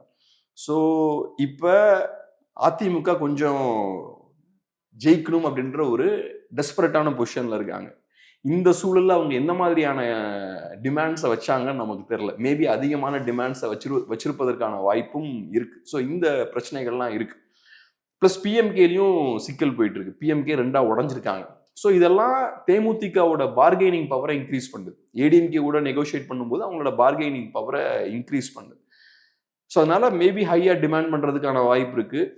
ரைட்டு, இனி நம்ம தேமுதிக கூட நெருங்கி போறது, அவங்கள உள்ள கொண்டு வர்றது இதெல்லாம் வேலைக்கு ஆகாது, அவங்கள வீக்காக்கூடிய வேலையில இறங்கிடலாம்னு கூட அவங்க மேபி யோசிக்கலாம். பட் நம்ம வெயிட் பண்ணி பார்ப்போம். தேமுதிக வந்து திமுக கூட்டணிக்கு போறாங்க மேபி அப்படின்னு வச்சுக்கோங்க. அவங்க வந்து திமுக வந்து விசிகாவுக்கே 4 சீட்டு தான் தராங்க, 5 சீட்டு தான் தராங்க, மதிமுகவுக்கு தான் தராங்க. அப்படி இருக்கும்பொழுது தேமுதிக பெருசா கொடுத்துருவாங்க. இவங்க என்ன நம்புறாங்கன்னு நினைக்கிறீங்க? பெருசா டெஃபினட்டா எதுவும் கொடுக்க மாட்டாங்க. அதே 4 தான் நினைக்கிறீங்களா? கம்மியா இருக்கலாம், மேபி கொஞ்சம் கூட இருக்கலாம். கூட இருந்தா ஆல்ரெடி கூட இருக்க கோச்சிங் பண்ணானா கோச்சுப்பாங்க. கோச்சிக்கிட்டு அவங்க எங்க போவாங்கன்றது இருக்கு. ஏற்கனவே 4 வருஷமா கூட்டணி கட்சிகள்லாம் நிறைய கோச்சிக்கிறாங்க திமுக கூட. ஆனா கூட்டணியில தான் இருக்காங்க. கோச்சிக்கிட்டு வெளில வர மாதிரிலாம் தெரில. சரி கிளம்புங்கன்னு சொன்னா கூட போற மாதிரி தெரில. அந்த அளவுல தான் அவங்க இருக்காங்க. ஸோ அதனால கோச்சிக்கிட்டாலும் அங்கதான் இருப்பாங்கன்னு நினைக்கிறேன். இப்ப திமுகவை பொறுத்தளவுல ஒரு பார்வை இருக்கு. அரசியல் தலைவர்கள் எப்படி பாக்குறாங்கன்னு தெரியல. பட் ஜென்ரலா நான் மீடியாலாம் பேசும்போது நல்ல எக்ஸ்பீரியன்ஸான ஆட்களுக்குலாம் இருக்கக்கூடிய பார்வை என்னன்னா திமுக செகண்ட் டைம் ஜெயிக்கிறது கூட வாய்ப்பு இருக்கு அப்படின்ற ஒரு பார்வை இருக்கு. அப்படி இருக்கும்போது தேமுதிக இப்படியும் யோசிக்கலாம் இல்லையா, நமக்கு நிறைய சீட்ஸ் கிடைக்கலன்னா கூட வின்னிங் சீட்ஸா அது இருக்கும். 5 கொடுத்தா கூட 5 வின். ஆமா. ஸோ நம்ம ஜெயிக்கக்கூடிய கட்சியோட கூட்டணியில நம்ம இருக்கிறதுக்கான வாய்ப்பும் இருக்கு. அப்படியான ஒரு பார்வை அவங்களுக்கு மேபி இருக்கலாம். ஸோ அதுக்கு மேபி வெயிட்டேஜ் கொடுக்கலாம். அது போக திமுக இப்ப இன்னும் வைட்டமின் பாயிண்ட் ஆஃப் வியூ வந்து பார்க்கும்போது நல்லா ஸ்ட்ராங்கா இருப்பாங்க. ஒரு 4 இயர்ஸ் அவங்க பவர்ல இருந்திருக்காங்க. ஸோ இந்த ஃபேக்டர்ஸும் இருக்கு. அதனால கொஞ்சம் வெயிட் பண்ணி தான் நம்ம பார்க்கணும் தேமுதிக எந்த இடத்துக்கு அவங்க போறாங்க, என்ன மாதிரி ஸ்டாண்ட் எடுக்க போறாங்கன்றது இன்ட்ரெஸ்டிங்கான ஒரு விஷயம் தான். ஓகே. ஆனா இப்போ அதிமுகவுடைய கூட்டணி அப்படின்றது வந்து எதுவும் உறுதிப்படுத்தப்படாம இருக்கு. ஆனா எடப்பாடி பழனிசாமி அவர்களும் மீட்டிங்லாம் போறாரு, தமிழகத்துக்கு அப்போ மக்களை மீட்போம் அப்படிலாம் போயிட்டு இருக்காரு. ஆனா கூட்டணியை காப்பாத்துறாரா மீட்காரா அப்படின்ற ஒரு கேள்வி இருக்கு. இருக்கிறவங்களும் சண்டை போட்டுக்கிட்டு எல்லாம் அமைச்சுக்கிட்டே இருக்காரு. இந்த கூட்டணி அதிமுக அப்படின்றது ஒரு வலுவான கூட்டணியாக மாற வாய்ப்பு இருக்கா? நான் இது ஒரு வலுவான கூட்டணியை தான் பாக்குறேன். இப்ப பிஜேபி ஏடிஎம்கே அலைன்ஸே ஒரு ஸ்ட்ராங்கான அலைன்ஸ் தான். இது ஒன்றும் வீக்கான அலைன்ஸ் கிடையாது. அதுக்கான நல்ல 2 பேர் மட்டுமே இருக்க முடியாது இல்ல, இருக்க முடியாது. நான் என்ன பாக்குறேன்னா டிஎம்கே இதை ஒரு ஸ்ட்ராங்கான அலைன்ஸா தானே பாக்குறாங்க. டிஎம்கேவுக்கு ஏற்கனவே ஒரு வின்னிங் அலைன்ஸ் கையில இருக்கு. அது இருந்ததுக்கு அப்புறமும் தேமுதிக கிட்ட நெருங்கணும்னு அவங்களுக்கு விருப்பம் இருக்கு. ராமதாஸ் அவர்களை உள்ள கொண்டு வரணுன்ற விருப்பம் இருக்கு. அந்த பேச்சுவார்த்தைகள் எல்லாம் போயிட்டு இருக்கு. இதெல்லாம் அவங்க பண்றாங்கன்னா அது காட்டக்கூடிய விஷயம் என்ன? ஏற்கனவே உங்கள்கிட்ட இவ்வளவு பெரிய அலைன்ஸ் இருக்கு, ஏகப்பட்ட கட்சிகள் இருக்காங்க. இதையும் தாண்டி நமக்கு இன்னும் நல்லா ஸ்ட்ராங்கான ஒரு அலைன்ஸ் வேணும், நம்ம சேஃபர் சைட்ல தான் இருக்கணுன்ற அளவுக்கு அவங்க போறாங்கன்னா அவங்க ஏடிஎம்கே அலைன்ஸ் ஒரு த்ரெட்டா தானே பாக்குறாங்க. ஏடிஎம்கே அலைன்ஸ் ஒரு ஸ்ட்ராங்கான அலைன்ஸா தானே பாக்குறாங்க. அப்படி பாக்குறதால தானே இப்படி ஓவர் காஷியஸா இருக்காங்க. ரெண்டாவது இது ஸ்ட்ராங்கான அலைன்ஸ் தாங்க. ஏடிஎம்கே 24 எலெக்ஷன்ஸ் டேட்டா வச்சு பார்த்தோம்னா அரௌண்ட் 20% ஓட்ஸ் இருக்கு. பிஜேபி கிட்ட அரௌண்ட் ஒரு 10% ஓட்ஸ் இருக்கு. அலைன்ஸ் இல்லாம பிஜேபியோட சீட் ஓட் ஷேர் மட்டும் வச்சு பார்த்தா 11.5% நினைக்கிறேன். அதுவே இப்ப எடுத்துக்கிட்டோம்னா 30+ வருது. அது போக இப்ப ஏடிஎம்கேவுக்கு வேற அட்வான்டேஜுமே இருக்கு. ஏடிஎம்கேவை பொறுத்தளவுல அசம்பிளி எலெக்ஷன் வரும்போது இன்னும் பெட்டரா அவங்களால பெர்ஃபார்ம் பண்ண முடியும். சிஎம் கேண்டிடேட் இருக்காங்க, அது ஒரு அட்வான்டேஜை கொடுக்கும். ரெண்டாவது, திமுகவுக்கு இப்ப ஆன்டி இன்கம்பன்சி அதிகமா இருக்கு. இந்த லாஸ்ட் ஒரு 6 months எடுத்துக்கிட்டீங்கன்னா நிறைய முக்கியமான இஷ்யூஸ்லாம் பெருசா வெடிச்சிருக்கு. மெயின் ஸ்ட்ரீம் மீடியா அந்த விஷயங்கள்லாம் பேசலனா கூட பொதுமக்கள் அந்த விஷயங்கள்லாம் பேசுறாங்க, சோசியல் மீடியால அந்த விஷயங்கள்லாம் பேசுறாங்க, யூடியூப் சேனல்ஸ் அதெல்லாம் பேசுறாங்க. இதெல்லாம் டேமேஜை கிரியேட் பண்ணிருக்கு. ஸோ திமுகவுக்கு எதிரான ஆன்டி இன்கம்பன்சியும் போன வருஷம் அதை விட இந்த வருஷம் அதிகமாயிருக்கு. ஸோ அதையும் அதிமுக அறுவடை பண்ணுவாங்க. ஸோ ஏற்கனவே 24 பாயிண்ட் ஆஃப் வியூல இருந்து பார்த்தா கூட அவங்களுக்கு ஒரு 30% மேல இருக்கு. அது போக கண்டிப்பா பாமகல அது உடையதோ சேர்ந்துருக்கோ ஏதோ ஒரு குரூப் பாமகல நீங்க வர போறாங்க. வந்தாங்கன்னா அவங்களும் சின்ன ஒரு அட்வான்டேஜை கண்டிப்பா கிரியேட் பண்ணுவாங்க. லெட்ஸ் சே ஒரு அரௌண்ட் 35% வரைக்கும் வரதுக்கு வாய்ப்பு இருக்கு. அப்புறம் ஆன்டி இன்கம்பன்சி இருக்கு. அது போக இபிஎஸ் வந்து கிரவுண்ட்ல அக்ரெசிவா கேம்பெயின் பண்றாரு. ஸோ இந்த விஷயங்கள்லாம் இருக்குல்ல. இல்ல இதெல்லாம் ஓகே தான். ஆனா வந்து சில நேரங்கள்ல வந்து அரசியல்ல ஒண்ணு சேர்ந்தா 2ஆ மாறும் அப்படின்னு சொல்லுவாங்க. சில நேரங்கள்ல ஒண்ணு சேர்ந்தா அது 0 கூட மாறும் அப்படின்லாம் சொல்லுவாங்க. அது அந்த அரித்மெட்டிக் தலைவர்களுடைய அணுகுமுறை இது எல்லாமே சேர்ந்துதான் ஒரு எலெக்ஷன்ல வந்து அந்த தேர்தல் வந்து வாக்காக எதிரொலிச்சு வெற்றியாக மாறும் அப்படின்னு சொல்லுவாங்க. இப்போ அந்த 11.5% வாக்கு அப்படின்றது வந்து அண்ணாமலை தலைவராக இருக்கும் பொழுது பாஜகவை நம்ம இங்க வளர்த்தே தீரணும் அப்படின்ற ஒரு வெறியோடு தொண்டர்கள்லாம் ஒர்க் பண்ண ஒரு டைம் அது 24ன்றது. ஆனா இன்னைக்கு அப்படி கிடையாது. இன்னைக்கு வந்து பாஜக இங்க ஆட்சி பிடிக்கணும் அப்படின்றதெல்லாம் அவங்க மைண்ட் செட் கிடையாது. இன்னைக்கு அண்ணாமலையும் கிடையாது. ஸோ ஒரு 5 எம்எல்ஏ 10 எம்எல்ஏ வெற்றி பெற்றா போதும் அப்படின்ற அளவுக்கு தான் பாஜக இன்னைக்கு இருக்கு அப்படின்னும் பொழுது இது போன எலெக்ஷன்ல ஒர்க் பண்ண மாதிரி இந்த எலெக்ஷன்ல ஒர்க் ஆகுமா அப்படின்ற ஒரு கேள்வி இருக்குல்ல. இப்ப பாஜக கிட்ட 24 டேட்டா வச்சு பார்க்கும்போது 11% ஓட்டு இருக்கு. அண்ணாமலை அவர்கள் அப்ப பவர்ஃபுல்லான ஒரு லீடரா இருந்தாரு, நல்லா கிரவுண்ட்ல ஒர்க் பண்ணாரு. இப்ப அண்ணாமலை இல்ல. ஸோ அதனால ஒரு 5% ஓட்டு கம்மியாதுன்னே வச்சுப்போம். சரி, அந்த 5% ஓட்டு எங்க போகணும்னு நினைக்கிறீங்க? திமுக கிட்ட போகாது. ஏன் போகாதுன்னு நினைக்கிறீங்க? எப்படி போகும்? அது திமுக எதிர்ப்பு வாக்குகள்ல 24ல எதுக்காக பாஜக ஓட்டு போடுறாங்கலாம்? திமுகவை வீழ்த்தணுன்றதுக்காக தான் பாஜக ஓட்டு போடுறாங்க. பாஜகவோட பொலிட்டிக்ஸ் ஆன்டி டிஎம்கே இல்ல. ஸோ பாஜக கையில் இருக்கக்கூடிய ஓட்ஸ் எல்லாமே ஆன்டி டிஎம்கே ஓட்ஸ் தான். இப்ப பிஜேபி நல்லா பெர்ஃபார்ம் பண்ணலனாலும் அந்த ஓட்ஸ் எங்கேயும் போகாது. அது திரும்ப ஏடிஎம்கேவோட பாக்கெட்ல தான் வந்து உட்காரும். மேபி என்டிகேவுக்கு வேணா கொஞ்சம் ஓட்ஸ் போலாம். பாஜக விஜய் இருக்காருல்ல, விஜய்க்கு மேபி கொஞ்சம் போலாம், விஜய்க்கும் மேபி கொஞ்சம் போலாம். பட் எனிவே நான் என்ன சொல்ல வரேன், மெயினான ஃபோக்கஸ் இந்த அலையன்ஸ் நீங்க ஃபார்ம் பண்ணிட்டீங்கன்னா அங்கிருந்து இங்க தான் வந்து ஆகணும் மெயினா அந்த ஓட்ஸ் எல்லாம். விஜய் என்டிகேவுக்கு அஃப்கோர்ஸ் போலாம், ஏன்னா அவங்க தனி ஃபோர்ஸா இருக்காங்க. அது பிஜேபி ஓட்ஸுக்கு மட்டும் இல்ல, அது ஏடிஎம்கே ஓட்ஸுக்குமே பொருந்தும். அது ஏன்னா அவங்ககிட்டயும் ஆன்டி டிஎம்கே ஓட்ஸ் தானே இருக்கு. பட் ஓவராலா பார்த்தோம்னா பாஜக வீக் ஆனாலுமே அது ஏடிஎம்கேவுக்கு பெரிய சிக்கல் ஒன்றும் கிடையாது. அந்த ஓட்ஸ் வந்து இங்க ஏடிஎம்கே சைட்ல ஷிஃப்ட் ஆகிறதுக்கு தான் வாய்ப்புகள் அதிகம். ரெண்டாவது நான் இன்னொன்னு சொல்றேன், விஜய் களத்துல இருந்தாலும் மிகப்பெரிய ஆன்டி டிஎம்கே பார்ட்டி இல்லாட்டி ஆன்டி டிஎம்கே ஓட்டர்ஸ் அதிகமா வச்சிருக்க பார்ட்டினா கண்டிப்பா அது ஏடிஎம்கே தான். ஸோ அந்த வகையில ஆன்டி டிஎம்கே ஓட்ஸ் பெருமளவு இங்க தான் போகும்.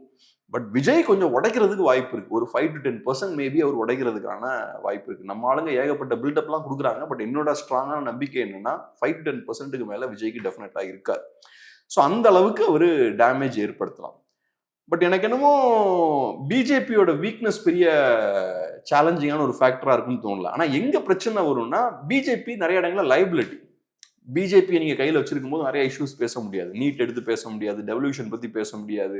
டிஎம்கே அதை ஃபோக்கஸ் பண்ணி கரெக்டா அட்டாக் பண்ணுவாங்க. ஸோ அப்ப சில நேரங்கள்ல பாஜக ஒரு சுமையாவும் உங்களுக்கு மாறிடுவாங்க. அது மட்டும் இல்லாம இப்ப அமித்ஷா அவர்கள் பார்த்தோம்னா ரெகுலரா கூட்டணி ஆட்சின்னு பேசுறாரு. அப்படி பேசும்போது கூட்டணிக்குள்ள சிக்கல் இருக்கா அப்படின்ற ஒரு பிரச்சனைகளை கிரியேட் பண்ணுது. உள்ளுக்குள்ள இருந்து சில குடைச்சல்களையும் பாஜக கொடுக்குறாங்க. இந்த மாதிரியான சிக்கல்கள் அதிமுகவுக்கு இருக்கு. பட் என்னதான் இருந்தாலும் 1+1 = 0 ஆகாது. இந்த 1+1 வந்து மேபி 2 வராம இருக்கலாம், ஆனா 1.25 கண்டிப்பா வந்துடும். அப்படிதான் நான் பார்க்கணும் நினைக்கிறேன். கண்டிப்பா ப்ராஃபிட் தான். தனியா இருக்கிறத விட சேர்ந்து இருந்தா ப்ராஃபிட். நான் சிம்பிள் லாஜிக் சொல்றேன். தனியா மட்டும் அதிமுக கண்டெஸ்ட் பண்றாங்கன்னா நீங்க எலெக்ஷனுக்கு முன்னாடியே கிளியரா சொல்லிடலாம், அவங்க தோத்துருவாங்க.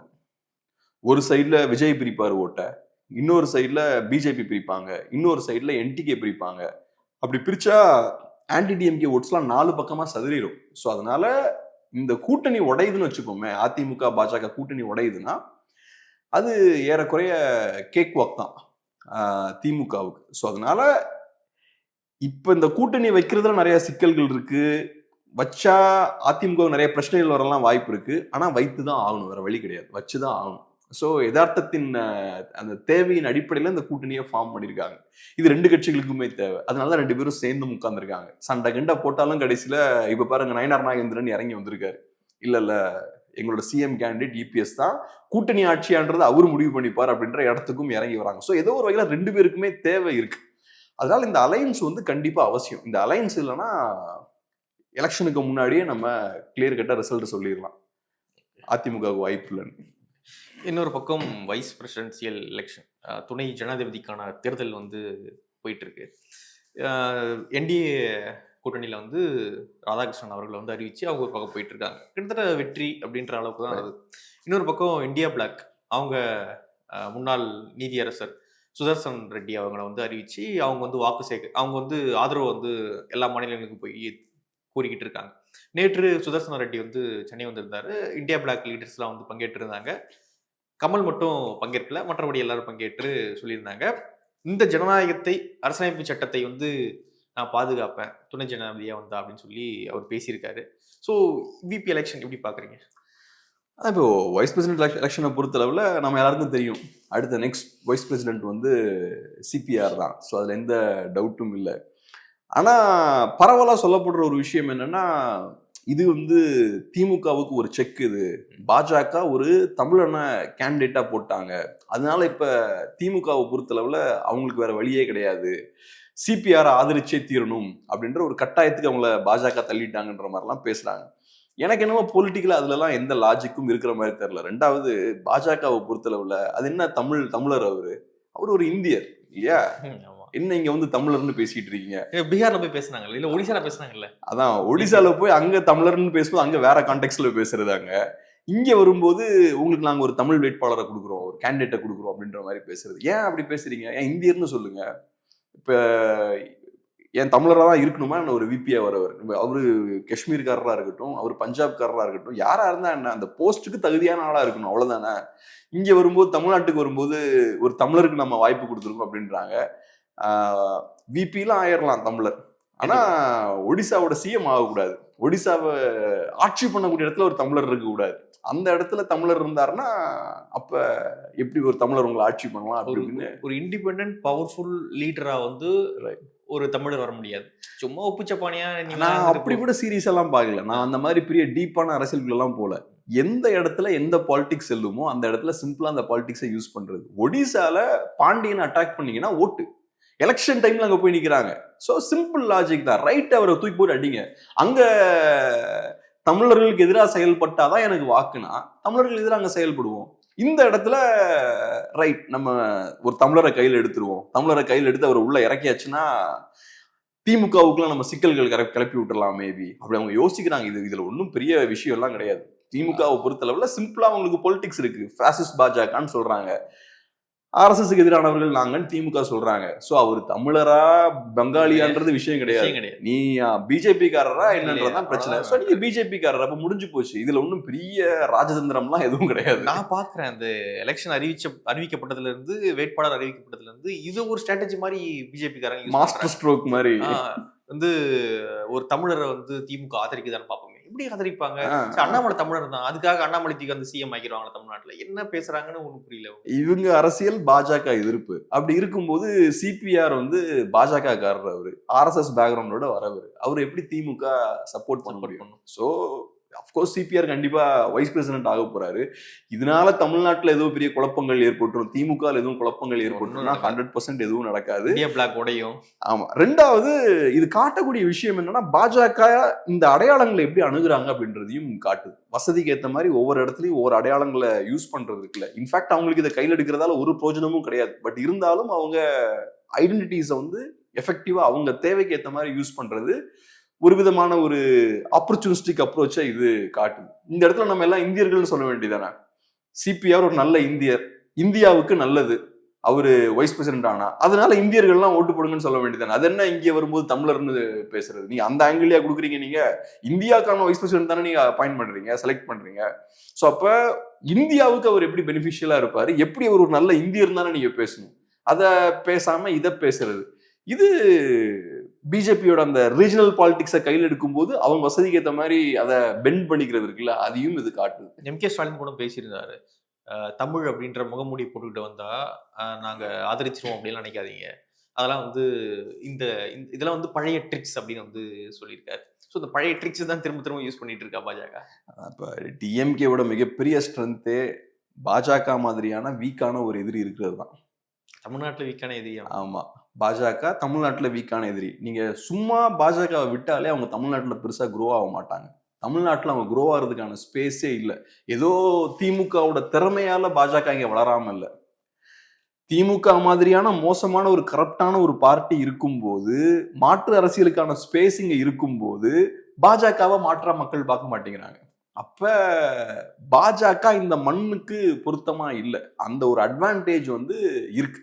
இதனால திமுக ரொம்ப கம்ஃபர்டபுளான ஒரு பொசிஷன்ல உட்காந்துருக்காங்க. நான் ஏற்கனவே இதுக்கு முன்னாடி பேசியிருக்கோம். நம்ம உதாரணத்துக்கு இப்ப தமிழ்நாடு எடுத்துக்கிட்டோம்னா ஏகப்பட்ட எஃபர்ட்டா பாஜக போடுறாங்க. பிஎம் வராரு, நிறைய ஸ்டேட்ஸ்ல இருந்து சிஎம்ஸ் வராங்க, உள்துறை அமைச்சர் வராரு, நிறைய ஃபண்ட்ஸை பம்ப் பண்றாங்க. ஏகப்பட்ட முக்கியத்துவத்தை நீங்க தமிழ்நாட்டுக்கு கொடுக்குறீங்க. ரெண்டாவது, ஒரு 10 வருஷத்துக்கு மேல பவர்ல இருக்கீங்க. பவர்ல இருக்கக்கூடிய நீங்க ஒரு கட்சி, நேச்சுரலாவே மீடியாலலாம் உங்களுக்கு நேஷனல் லெவல்ல பெரிய கவரேஜ் எல்லாமே இருக்கும். இது எல்லாம் இருந்ததுக்கு அப்புறமும் உங்களால 10% ஓட்டு தான் உங்களால வாங்க முடியுது. இன்னொரு சைட்ல ஒண்ணுமே இல்லாம என்டிஏ மாதிரியான ஒரு கட்சி, எந்த பேக்கிங்கும் இல்லாம அவங்க 8% ஓட்டு வாங்கிட்டாங்க. ஒவ்வொரு வருஷமும் ஒவ்வொரு % அவங்களோட ஓட் ஷேர் இன்க்ரீஸ் ஆகிட்டே இருக்கு. 2016 உள்ள வராங்க, 8 வருஷத்துல 8% ஓட்டா அவங்களோட டேலியை இன்க்ரீஸ் பண்ணிட்டாங்க. இது எப்படி புரிஞ்சுக்கிறது? நீங்க இவ்வளவு எஃபோர்ட் போட்டும் மக்கள் உங்களை ஏத்துக்க மாட்டேங்கிறாங்க. அங்க எஃபோர்ட்லெஸ் அவங்க குரோ ஆயிட்டு இருக்காங்க. ஸோ ஏதோ ஒரு வகையில அந்த அரசியல் தமிழ் மக்களுக்கான அரசியலா இருக்கு, தமிழ் மக்கள் ஏத்துக்கக்கூடிய அரசியலா இருக்கு. இதுதான் திமுகவுக்கு அட்வான்டேஜ். இல்லாத ஒரு எதிரி பாஜகவுக்கு இவ்வளவு பிரஷர் போட்டதுக்கு அப்புறமும் தமிழ்நாட்டில் உள்ள நுழைய முடியல. ஸோ இந்த மாதிரியான ஒரு கட்சி தமிழ்நாட்டை கைப்பற்றிடும்னு திமுக பிரச்சாரம் பண்ணி மக்களை பயங்காட்டிட்டு இருக்காங்க. இவ்வளவு பண்ணியே உள்ள வர முடியல பாஜகவால. ஸோ ஆக்சுவலா பாஜக தமிழ்நாட்டில் ஒரு த்ரெட்டே கிடையாது. இப்படி ஒரு ஒரு மாயையை அவங்க கிரியேட் பண்றாங்க திமுக. ஸோ பாஜகவை யூஸ் பண்ணி பயங்கரமா லாபம் அடைந்தது யாருன்னு பார்த்தோம்னா திமுக தான். பாஜக ஒன்றும் பண்ணாம தமிழ்நாட்டில் எங்களுக்கு என்ட்ரே ஆக வேணாண்டா, விட்டுருக்கிட்டான்னு அவங்க மட்டும் ரிவர்ஸ் போயிட்டாங்கன்னு வச்சுப்போம், திமுக காலி ஆயிடும். திமுகவுக்கு எதிரி இருக்காதீங்க. ஆனால் பிஜேபி வரும் காலங்களில் அல்லது இப்பொழுதே வந்து ரொம்ப தமிழ்நாட்டை ஃபோக்கஸ் பண்றாங்களா? கண்டிப்பா ஃபோக்கஸ் பண்றாங்க. இப்போ வைஸ் பிரசிடென்ட் பதவி கொடுக்கறதா இருக்கலாம், ரெண்டாவது முக்கியமான லீடர்ஸ் இங்க ரெகுலரா வரதா இருக்கலாம், அதிமுகவோட கூட்டணி வைத்த விஷயமா இருக்கலாம், எல்முருகனுக்கு மினிஸ்டர் பதவி கொடுத்ததா இருக்கலாம். இது எல்லாமே அவங்க சீரியஸா எடுக்கிறாங்கன்றதான காட்டுது. தமிழ்நாட்டை அவங்க கண்டிப்பா சீரியஸா தான் பாக்குறாங்க. எப்பவுமே அதிகாரத்துல இருக்கவங்க நம்மள மாதிரி கேஷுவலா பேச மாட்டாங்க. நமக்கு இழக்கிறதுக்கு ஒன்றும் இல்லாதனால நம்ம ரொம்ப கேஷுவலா பேசுறோம். கேஷுவலா பேசுறவங்கனால நல்ல பவர்ஃபுல்லான லீடர்ஸா இருக்க முடியாது. நல்ல லீடர்ஸ் பார்த்தீங்கன்னா எல்லா டீட்டெயில்ஸையும் ரொம்ப கேர்ஃபுல்லா வாட்ச் பண்ணுவாங்க. சின்ன வாய்ப்பையும் விட மாட்டாங்க. சும்மா கேஷுவலா அதுக்கெல்லாம் வாய்ப்பு இல்லைங்க, இதுக்கெல்லாம் வாய்ப்பு இல்லைங்க அப்படின்ற மாதிரிலாம் பேசிட்டு போறவங்க வந்து பெரிய லீடரா இருக்க மாட்டாங்க. ஸோ அந்த வகையில பாஜக அஃப்கோர்ஸ் அவங்க தமிழ்நாட்டை ஃபோக்கஸ் தான் பண்ணுவாங்க. நம்ம ஏற்கனவே அவுரங்கசீப்போட எடுத்துக்காட்டெல்லாம் சொல்லியிருக்கோம்ல. அவுரங்கசீப் பார்த்தோம்னா கடைசியில் அவர் மராத்தாஸை வீழ்த்தணுன்றதுல அவர் ரொம்ப முனைப்பு காட்டினார். கடைசி வரைக்கும் ஆனால் முடியல, க்ளோஸா போனார். ஆனா ஃபைனல் ப்ளோ அவர்னால கொடுக்க முடியல. கடைசி வரைக்கும் அவர் நிறைய எஃபோர்ட் போட்டாரு, நிறைய செஞ்சார் அந்த பகுதிகளுக்கு. நிறைய அமைச்சர்கள் அங்கிருந்து இருந்தாங்க. ஸோ ஹிந்து அமைச்சர்கள் நிறைய பேர் அவரோட அமைச்சரவையில இருந்தாங்க, அவுரங்கசீப்போட அமைச்சரவையில. இதெல்லாம் செய்தும் அவர்னால முடியல. அதே மாதிரி ஒரு பெரிய ஒரு ஃபோர்ஸா இருக்காங்கன்னு வச்சுப்போம். அப்ப அவுரங்கசீப் வந்து ஒரு பெரிய பவர்ஃபுல்லான எம்பரர், இந்தியால பெரும்பான்மையான பகுதியை ஆட்சி பண்ண ஒரு எம்பரரா இருந்தார், முகல் எம்பரரா இருந்தார். இன்னைக்கு பிஜேபி இந்தியால பல பகுதிகளை ஆட்சி பண்ணக்கூடிய ஆல்மோஸ்ட் ஒரு 90% பகுதிகளில் அவங்களோட இன்ஃப்ளூயன்ஸ் நல்லா ஸ்ட்ராங்கா இருக்கு. அப்படிப்பட்ட ஒரு கட்சியா இருக்காங்க. அவங்களோட எண்ணம் என்னவா இருக்கும், இந்த கடைசியா நம்ம கைக்கு எட்டாத ஒரு பகுதி இருக்கு, அதை எப்படியாவது நம்ம பிடிச்சிடணும் தானே அவங்களோட ஏமா இருக்கும். அதை அவங்க நேச்சுரலா பண்ணுவாங்க. ஒரு தடவை கொண்டு வந்துட்டு அடுத்த தடவை கொண்டு வரது ஈஸியா இருக்கும் அப்படின்னு நினைக்கிறாங்க. கண்டிப்பா ஒரு தடவை கொண்டு வந்தாங்கன்னா அதுக்கப்புறம் ஈஸி ஆயிடும். ஏன்னா நீங்க ஒரு தடவை கொண்டு வரீங்கனாலே உங்க கட்சியை வளர்த்து தானே கொண்டு வர முடியும். ஸோ ஆட்டோமேட்டிக்கா ஒன்ஸ் நீங்க கேப்சர் பண்ணியாச்சுன்னா உங்க கட்சி எங்க உள்ள வளர்ந்துருச்சுன்னு அர்த்தம். அர்த்தம். இப்ப அந்த மாதிரியான இடத்துல தான் இருக்காங்க வெஸ்ட் பெங்கால்லாம் பொறுத்தளவுல. ஸோ இங்கேயும் அக்ரெசிவா வரணும். பொலிட்டிக்ஸை டிஎம்கே வர்சஸ் பிஜேபின்னு மாத்தணும், இல்ல திராவிடம் வர்சஸ் பிஜேபின்னு மாத்தணும் அப்படின்ற ஏம் அவங்களுக்கு டெஃபினட்டா இருக்கும். ஆனா நான் எப்பவும் சொல்றது போல ஒவ்வொரு மண்ணுக்கும் ஒரு தனி பிரத்யேக குணம் இருக்கும். எல்லா கட்சிகளாலும் எல்லா இடத்துலயும் வளர்ந்துட முடியாது. இப்ப காஷ்மீர்ல போய் பிஜேபியால வளர முடியாது. என்ன வேணாலும் நீங்க பண்ணணும், ஆனா காஷ்மீர்ல நீங்க வளர முடியாது. அங்க இருக்கக்கூடிய கண்டிஷன்ஸ் கம்ப்ளீட்டா டிஃப்ரெண்டான ஒரு சூழல் இருக்கு. பஞ்சாப்ல பிஜேபியால வளர முடியாது. நீ என்ன பண்ணாலும் பஞ்சாப்ல பிஜேபியால வளர முடியாது. ஃபார்முலா சொன்னதுக்கு அப்புறம் என்னாச்சு பாருங்க. அகாலிதளோட நீங்க அவ்வளவு ஆண்டுகள் நீங்க கண்டினியூஸா அலைன்ஸ் ஃபார்ம் பண்ணி வச்சிருந்தீங்க. அந்த அலைன்ஸ் பட்டுன்னு ஒரே நாள்ல உடஞ்சிருச்சு. மக்கள் கம்ப்ளீட்டா பிஜேபி இதெல்லாம் திரும்பிட்டாங்க. ஸோ ஃபார்முலாஸை இந்தியாவில் இருக்க எல்லாரும் ஏத்துக்கிறாங்க, எல்லா ஸ்டேட்ஸும் ஏத்துக்கிறாங்க. தமிழ் மக்கள் கூட பெருசா ப்ரொடெஸ்ட் பண்ணல. பஞ்சாப்காரன் ரிவர்ஸ் போக மாட்டேன் அப்படின்னு நின்றுட்டான். ஸோ இப்போ நீங்க பஞ்சாபை ஃபோக்கஸ் பண்ணுவீங்களா, ரெஸ்ட் ஆஃப் இந்தியாவை ஃபோக்கஸ் பண்ணுவீங்களா? நீ ஒரு நேஷனல் பார்ட்டி, ரெஸ்ட் ஆஃப் இந்தியாவை தான் ஃபோக்கஸ் பண்ணுவீங்க. அப்படி ஃபோக்கஸ் பண்ணும்போது பஞ்சாப் உங்க கையை விட்டு போயிருது. காஷ்மீரும் அதே மாதிரிதான், தமிழ்நாடும் அதே மாதிரிதான். நாளைக்கு மொழி சார்ந்த பிரச்சனைகள்லாம் வந்ததுன்னா தமிழ்நாட்டில் கம்ப்ளீட்டா போல்ரைஸ் ஆகி ஒரு சைட்ல போயிடுவாங்க. பிஜேபியால இங்க பொலிட்டிக்ஸே பண்ண முடியாது. அது போக அண்ணாமலை அவர்கள் இருந்தப்போ அவர் ஓரளவுக்கு கிரவுண்ட் பொலிட்டிக்ஸ் பண்ணாரு. அவருக்கு தெரியும் இங்க எது செல்லும் எது செல்லாதுன்னு. ஸோ தேவையில்லாத விஷயங்கள்லாம் அவர் பேசல. அவரை பொறுத்தளவுல ஆன்டி டிஎம்கே அப்படின்ற அரசியலை கையில் எடுத்தாரு. அதை தாண்டி தேவையில்லாம பெரியாரை டச் பண்றது, இந்த மாதிரி விஷயங்கள்லாம் அவர் பெருசா கையில் எடுக்கல. நமக்கு வேண்டியது அந்த ஓட்டு, அவ்வளவுதான். ஏடிஎம்கே ஓட்ஸை ஃபோக்கஸ் பண்ணுவோம், அதுக்கு நம்ம திமுகவை அட்டாக் பண்ணுவோம்னு அந்த புரிதல் அவருக்கு இருந்தது. ஆனா அதுவுமே பார்த்தோம்னா இப்ப லீடர்ஷிப்பையும் மாத்திட்டாங்க. ஸோ இப்போ அண்ணாமலை மாதிரியான ஒரு கரிஸ்மேட்டிக்கான ஒரு லீடர் இல்லை. அஃப்கோர்ஸ் ப்ராக்டிக்கல் லீடர் தான் நயினார் நாகேந்திரன், பட் அண்ணாமலை மாதிரியான ஒரு கரிஸ்மேட்டிக்கான லீடர் இல்லை. ஸோ இந்த சிக்கல்கள்லாம் இருக்கு. அதனால என்னோட நம்பிக்கை என்னன்னா, பாஜகவால எவ்வளவு எஃபோர்ட் போட்டாலும் இங்க பெருசா எதுவும் பண்ணிட முடியாது தமிழ்நாட்டில். நிறைய விஷயங்கள் நம்மோடு பகிர்ந்துக்கிட்டீங்க. ரொம்ப நன்றி. நன்றி.